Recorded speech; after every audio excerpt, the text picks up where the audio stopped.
segurança pública, de fato, está entre as 3 principais preocupações do brasileiro.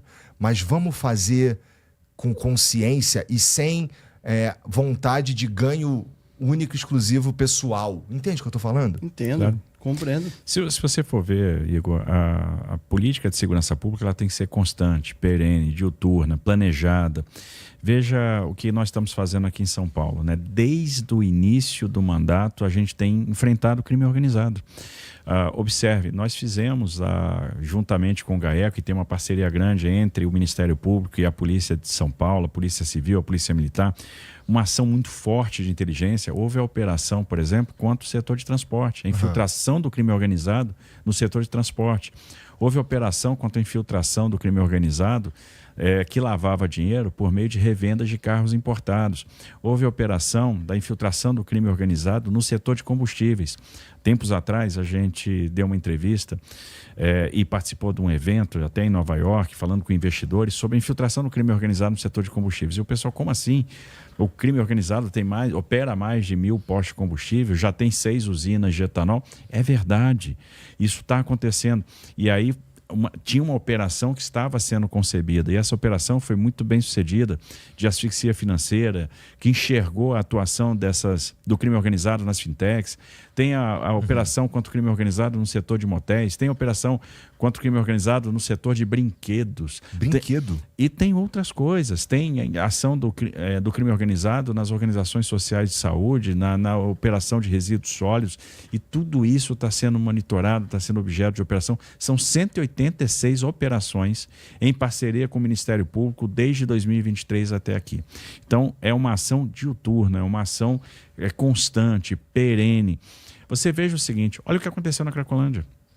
Muita gente não entendeu o que aconteceu lá. A gente fez um trabalho silencioso, um trabalho de base, um trabalho de pesquisa. A gente pesquisou muita literatura. Como é que Frankfurt, Lisboa, como é que Nova York lidaram com cenas abertas de uso? Qual é a aliança de política pública que a gente tem que fazer? Política de segurança, política de habitação, a política de desenvolvimento social, a política de um grande investimento, um investimento que seja notável, né? O acolhimento das pessoas, dos dependentes químicos, a política de saúde. Então a gente começou a atuar lá. Nós não íamos ter um bom resultado lá, o sucesso, se a gente não tivesse cadastrado todo mundo, porque se eu não conhecer a história de cada um, para dar o tratamento que cada um precisa ter, eu não vou resolver o problema. Nós fizemos um banco de dados de todo mundo que frequentava o fluxo. E a gente começou a cruzar esse banco de dados com informações, com bases de dados, para entender quem é que está lá. O que essa pessoa já fez?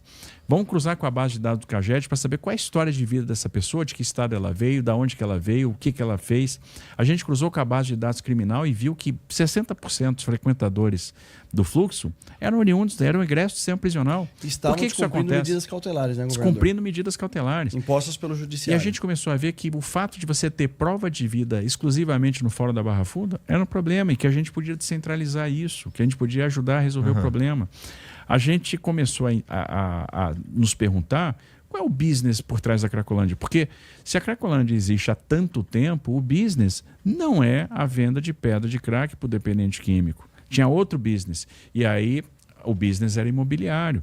A turma movia o fluxo de acordo com o interesse na desvalorização dos imóveis. Desvalorizava os imóveis, comprava negócios para operar negócios de fachada. A pousada, o restaurante, o hotel, o ferro velho, a reciclagem. E aí você começava a ver quem são esses caras que estão por trás desse negócio. E aí você vê que aquele hotel está no nome de um beneficiário do Bolsa Família, mas está movimentando 200 milhões de reais por ano.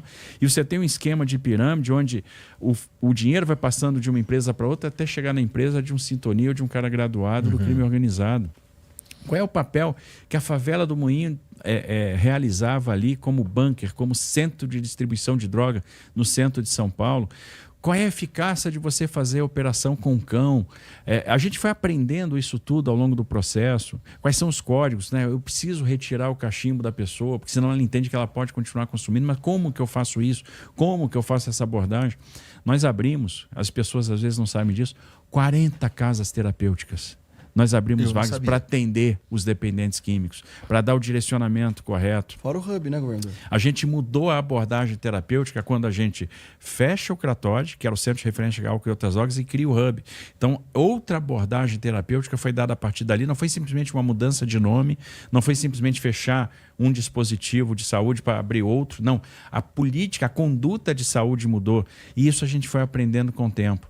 E 2 anos e meio depois, a gente pôde celebrar o fim daquela cena aberta. E a gente disse, quando a gente fez a Operação Downtown, quando a gente fez a Operação Saúde e Dignidade, por isso que eu falo, tem uma constância de propósito. Você quer resolver o problema, você vai resolver o problema. A gente dizia, se você está atacando a logística aqui de forma estrutural, o que a gente pode esperar? Nós falamos isso lá atrás, no ano passado.